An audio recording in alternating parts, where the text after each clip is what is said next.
NMAX version 1 mga katropa, nag-repair tayo ng ABS dahil yung motor ni boss ay always on indicator tapos walang speedometer. Pero ito all goods na, na-survive pa natin yung kanyang bolt at na-repair natin.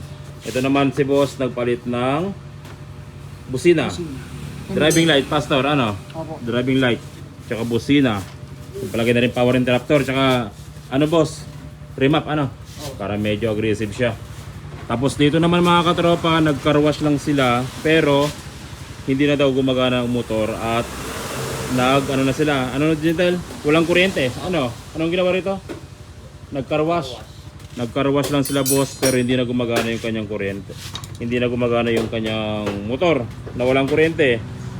At dito, tingnan nyo, yung wire. Hinahanap-hanap na nila kung ano yung mga problema, bakit ayaw umandar yung motor, pero may napapansin ba kayo?